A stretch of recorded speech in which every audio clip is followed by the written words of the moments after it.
you have an end goal, you will work towards it if you're really dedicated. A lot of people say to put in 100%, but I feel like you need to put in 500% because if you put in 100%, you're kind of level with all the other people that are trying to get to their goal. So you really have to stand out, work as hard as you can, and you can accomplish anything. Welcome to the Upflip Podcast. I'm your host, Alex Freeman, and my guest today is Dylan Capshaw, the 16-year-old founder and owner of Stemistry Coffee and Flower Bar. He first made waves during COVID when his nonprofit, For the Frontline, earned him Nickelodeon's Kid of the Year award. It wasn't long after that he started an online flower business, Garden Miss, at only 14 years old. That business was so successful it financed his brick-and-mortar expansion. Today, I'm sitting down with Dylan to find out how he's built his passion for flowers and coffee into a thriving business. We'll talk about the unique challenges faced by young entrepreneurs, how he developed the concept and systems for his business, and how he engages with customers to build Stemistry's following so quickly. It's advice business owners of any age will want to hear. Let's talk to Dylan. Dylan, thanks so much for joining us. Yeah, thanks for having me. Your story's incredible. You're so young. Most people twice your age haven't ever taken the risk of diving into starting a business. When did you know that you wanted to be an entrepreneur, and why this business niche? Yeah, I mean, honestly, as far back as I can remember, I've been starting little businesses, always trying to make money out of different unique ideas. My first business technically was in 5th grade. I was reselling these little fidget toys when they were super popular at that time. And then since then, it's just been kind of growing and expanding. But I always just derive pleasure and joy from starting little businesses. Incredible, incredible. As we mentioned up top, you are the Nickelodeon Kid of the Year for your organization, For the Frontline. So I want to talk about that a little bit. Can you tell us about that organization and how that kind of prepared you for what you're doing business-wise now? Absolutely, yeah. For the Frontline was my first business that really took off. Right when COVID started, I was online, so I was home from school and had a lot of time on my hands, and I really wanted to help out with all the crises that were going on around the world then. So I had 3D printers at my house, and I created a mask template where I could 3D print these face masks and face shields, and I started shipping those for free all around the country to people who just signed up on our website. So I came up with a little local team, and we were creating them, assembling, shipping. It ended up being a nonprofit 501c3. So I had to fill out all that paperwork, and it taught me a lot about running a business and what it really took, the grind. That's amazing. And I have to say that I've interviewed a lot of really cool people on this show. The fact that I'm interviewing a Nickelodeon Kid of the Year, that might be the coolest award that anyone's received that I've talked to. So congratulations on that. Thank you. What's the biggest challenge to being a teenage entrepreneur, and what advice might you offer to other young business owners or potential young business owners to overcome that challenge?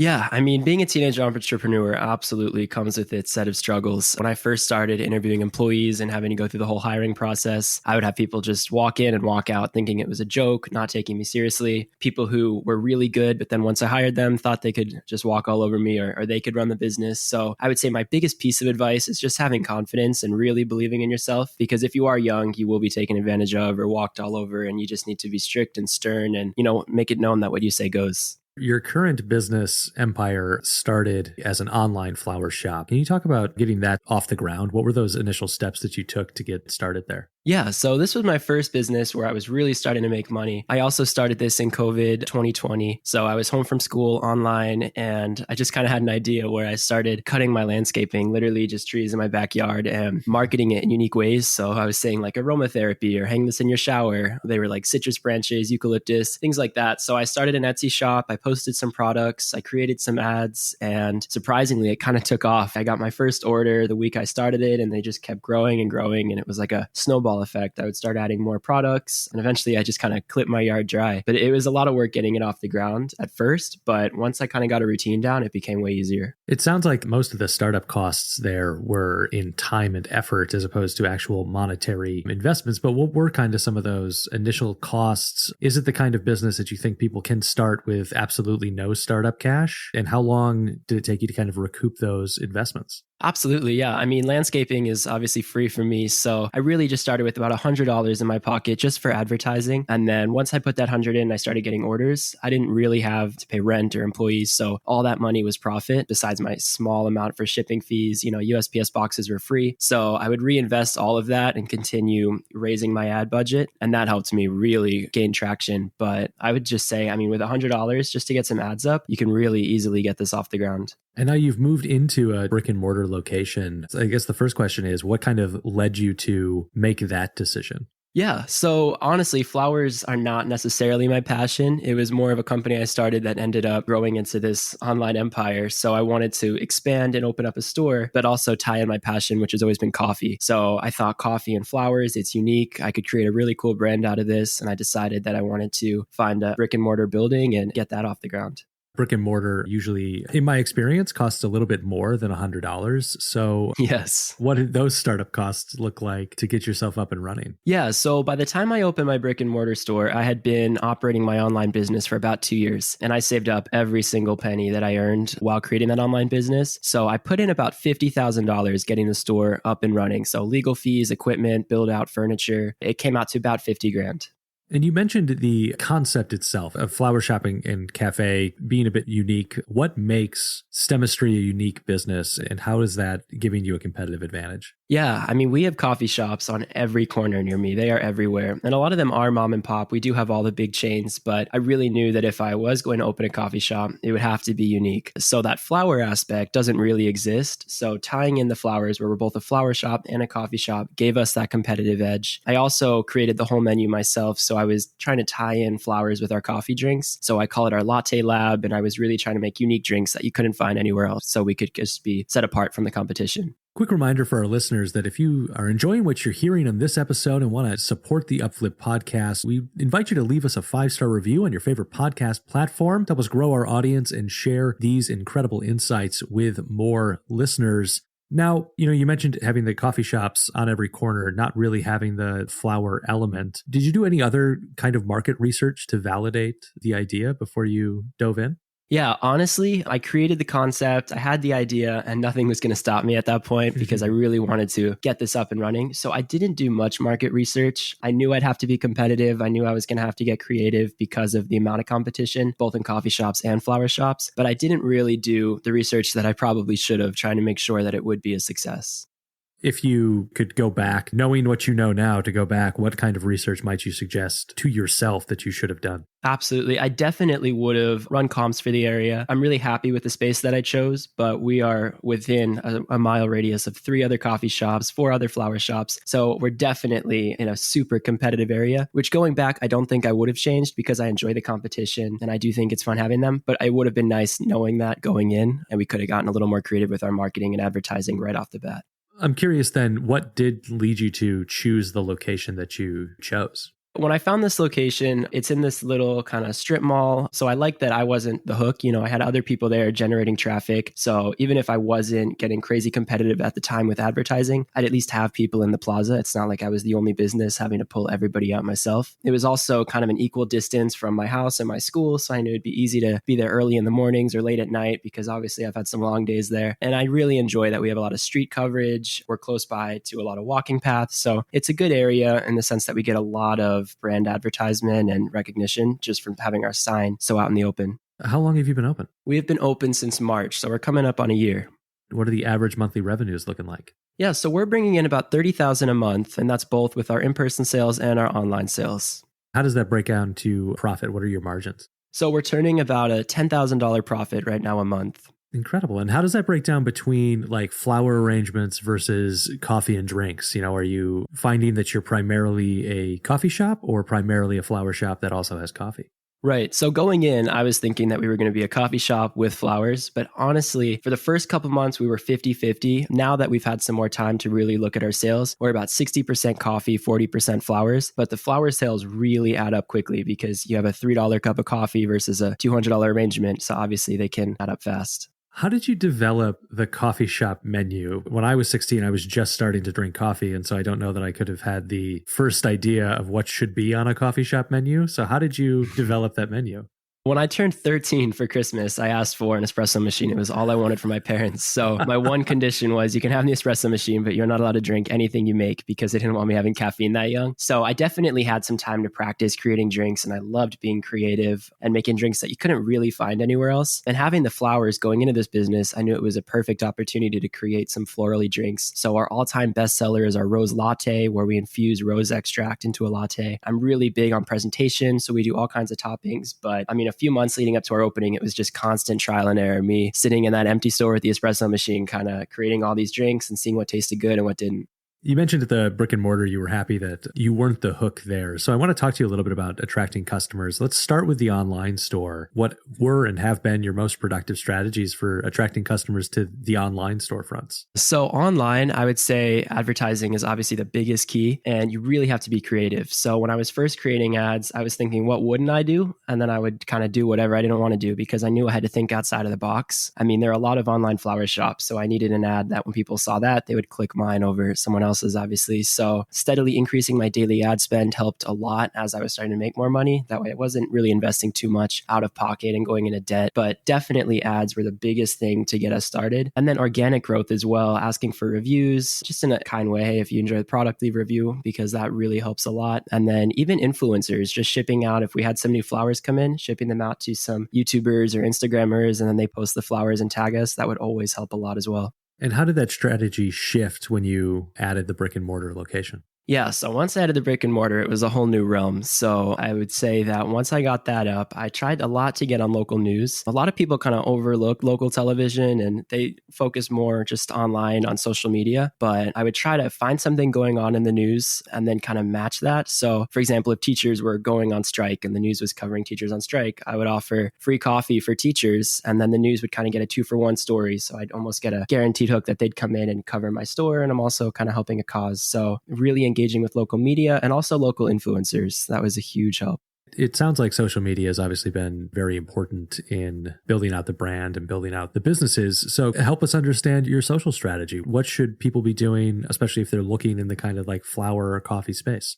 I think, like I said, the biggest thing is just getting your name out there. So having the influencers come in, we have a lot of travel pages in Arizona. So having those travel pages come in and say, this is a great date spot, or this is the newest coffee shop you should check out, would help so much. We had one TikTok that went viral, and for 2 weeks, I had to have all my employees there from open to close. We would have a line out the door, and every single person that was there said, I'm here from TikTok. So social media is just a massive help if you can utilize it properly, but also engaging with the local community. So going to other businesses and handing out business cards and flyers, getting your name out there. We do partnerships with all kinds of other companies around us. That way we can all engage and kind of form a little neighborhood of businesses and all support each other. How much of your advertising in a typical month would you say is broken down between stuff that you are paying for, whether that's, a Google search, digital ads in that realm, or boosted social posts, versus stuff that you're paying for with hustle? Yeah, so I would say I spend about $6,000 a month in advertising. The majority of that goes towards advertising our online store, because if we can get orders out on our online store, it's just like our awesome backbone that really keeps us going. And then the second biggest expense is getting influencers out. Sometimes they do charge a fee. Even if they don't, we normally supply free food or drinks. That way we could get that posted. So those add up quickly as well.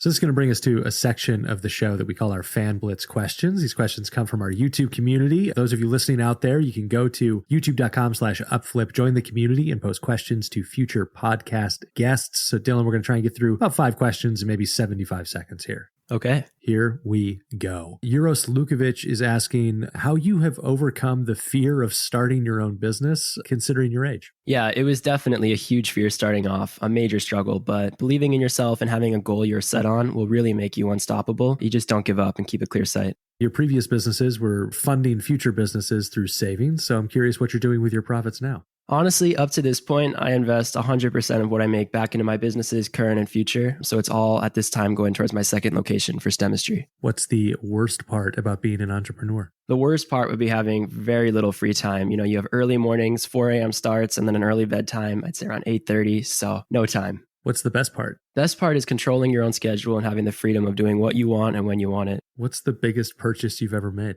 So I'm currently in the process of purchasing an $80,000 coffee roaster, which will top everything else. Wow. That is going to do it for our Fan Blitz questions. Again, this come from the YouTube community. So go to youtube.com/upflip, join the community, and post questions to future podcast guests. When you opened the brick and mortar, you had a soft open about 2 weeks before the big grand opening. What were the benefits of that approach, and why did you decide to go that route as opposed to just throwing the doors open and being grand opened right away? Right. When I first opened, honestly, I was just getting started on the shop and we were doing all the construction. And my big goal was having a grand opening as soon as I could have it and as big as I could have it. I just wanted a big party ASAP. But we ended up finishing our work a little earlier than the grand opening date I sent. So the soft opening was unintentional. I just kind of reached out to my staff and said, you know what, we're ready to open. So let's open a little early. And those 2 weeks were absolutely crucial. I'll never open another business without doing a soft opening first because we were able to work out all the kinks, really get a good routine down for everybody and figure out a lot more than we would have if we had just opened day of with a grand opening. Let's talk about some of those routines. What routines and systems are you using to kind of manage the day-to-day in the shop? Yeah, I think routines are the best thing you could do for a coffee shop or flower shop or really any business. So we have all kinds of routines in place. We have our opening routines, our midday, our closing. We have routines for the flowers, for the coffee, and it really just helps break everything down. If we have a new hire come in and they're starting day one and they're a little confused, it's helpful to have a wall where we have a routine for exactly what they need to be doing that kind of breaks down each aspect of it. So it helps with consistency and getting everything done. What have been some of the unexpected roadblocks that have come up in the business so far, and how did you overcome them? Yeah, approvals are always a nightmare. So, getting our kitchen up and running in the Scottsdale location when we were first opening, it was just one thing after another. The health department would constantly want something different or something moved or would get a huge piece of equipment and that had to be modified. So having a good team in place and contacts is really important. I hired a restaurant consultant who had contacts with the health department so we could kind of expedite things because they could easily take forever, but also utilizing YouTube. I mean, you can look up how do you build a commercial kitchen and everything you need is right there. So rather than doing all the guesswork, it's kind of easy to follow an exact plan and know what you're doing so you can get it done as quickly as possible in that case. Let's talk about the team. You mentioned how important it is to have a good team. How many employees and members of the team are there currently? Yeah, we currently have 7 employees and I have 3 contract workers. So people who are just kind of there when we need them. And how do you find and hire high quality staff? I use Indeed for my hiring, which has been amazing. I've kind of tried LinkedIn out a little bit. I wasn't as big of a fan as I am with Indeed. They make it really easy. So we keep listings up on there. And honestly, hiring's always a nightmare, but it does make it easier for me. And what's your current biggest business-related headache, and how are you getting through it? My biggest headache at the moment is just staying staffed. Unfortunately, with a coffee shop, the turnover rate is so high because we get a lot of college kids in there who do a great job, but they're not really looking for a long-term job. So we had our manager walk out a couple months ago and then a barista walk out. So whenever I don't get that 2-week notice, if somebody is looking to leave, it's a nightmare just having to close because then we lose our regulars. So staying on top of just having a consistent opening and closing schedule is constantly a struggle. With that high turnover, talk to me about the training process. How are you getting people trained and up to speed quickly and potentially with some frequency as the turnover is high? I think having a good manager in place is absolutely key, as well as the routines. If we have a manager, I can have somebody there to do consistent training with each employee so I know everybody's giving out the same workload, because serving coffee drinks, it's very important to stay consistent. You don't want someone to come and enjoy a drink once and then hate it the next time. And also those routines, having everything laid out so a brand new employee could start and know exactly what to do is vital. Talk to me about sourcing for the cafe. Let's start with the cafe. So with the coffee and food, how do you go about finding those suppliers, and how did you test different suppliers to make your ultimate choice? Luckily, it was pretty easy for me to find a roaster I liked, because a roaster is the most important part of having a coffee shop if you're outsourcing your roasting. The first espresso machine I got, I used this bean called Ubora. So they're based out of Georgia. They're veteran owned, and they've always been crazy supportive since they're such a small company. So they'd reach out. And this is back when I was just a little kid with an espresso machine. So opening my coffee shop, I knew I wanted to continue supporting them because they make amazing coffee and they have such a wonderful team in place. So I stuck with Ubora. Food was extremely difficult for me because I knew I wanted to serve breakfast and lunch. I didn't have room to prepare it in-house, so I didn't really know what to do. But after a couple months of research, I found a company called Seattle's Best, and they create food and ship it out across the country. So it's super easy for us to heat up in the back and then serve. And then how about the flowers? Where are you getting the flowers? I assume you're not just going in your backyard anymore and cutting what you got. Yeah, no, I cut all that dry. At this point, I have 3 suppliers in Arizona. We got Flowers, Arizona Floral, and AFX. So we outsource all of that. We have deliveries every day of the week. And what I love about our floral distributors is they get the highest quality flowers. They ship straight from Ecuador, wherever they're growing. So we get them. They still have dirt on the stems. They're crazy fresh and great quality. What are the advantages of that approach, both for you as a business and ultimately for your customers? The flowers are healthier, they last longer, they're better quality, and having so many flower shops near us, we really have to stand out from competition. So I do spend more on my flowers and I sell them for less than the other flower shops do, but people really enjoy that and they come back to buy more since we're doing it that way. You also offer a plant subscription box, which is one of your unique offerings. One, how did you come up with that idea and how many of those are you selling in a month? What are the business advantages of a monthly subscription? A monthly subscription model is really great because it's just kind of guaranteed revenue that we get each month. People honestly forget, I think, that they're signed up sometimes and they get the box in the mail. And it's always like a fun surprise for them, keeping our brand fresh in their mind. We have about 30 active subscriptions at the moment. So we're not crazy big on that, but they do add up and people sign up and they'll sign up for 3 months because they get a better deal, for example. And it's just guaranteed revenue for those 3 months. And it really helps. Like I said, our brand is always fresh in their mind. So if they are thinking for flowers outside of that subscription delivery date, they know a flower shop that they could go to.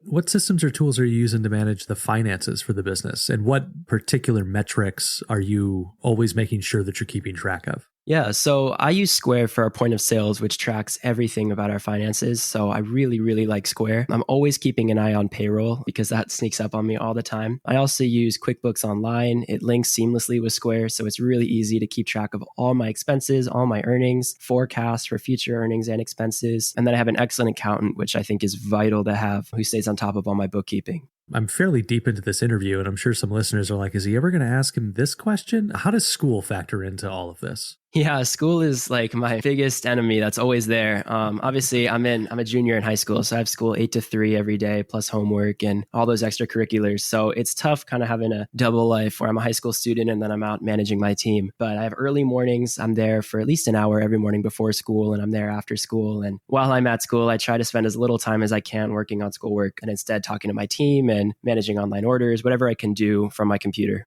How did you develop the time management skills to be able to handle that without becoming intensely overwhelmed? Yeah, having the online store really helped because it kind of got me acclimated as it slowly grew. But with that store, I would come home and have 100 new orders after school, and I would sit in my garage and be boxing until 11 o'clock at night. And it really helped me kind of focus long term. I knew I wanted to have a brick and mortar. I knew I had to get these orders out and save up money. So it helped me get a really good grasp on time management. And then opening the store, I have employees to help delegate that shipping work to. So it's honestly not much more work than I was doing online since I have a team in place to help me out. And when you have questions about the business or just business ownership in general, where do you turn? Do you have a mentor or how do you work through those issues? Yeah, a few months in to running Stemistry, I had an employee who was giving me a lot of trouble and YouTube wasn't doing the trick anymore. So I needed some professional help. So I found a local business consultant and I signed on with her. And honestly, it is the biggest help having somebody you can call or text who helps other businesses that kind of always has the right answer. So my business consultant helps with any questions as far as running the team goes. She helped get some of our routines in place, even staffing. So I think having somebody there, like a right-hand man to kind of get those things off your mind and delegate some work to is really nice and important. Is that a person you maybe wish you had found earlier in the process? Or do you think that it is something that someone should seek out when they determine that they really need it?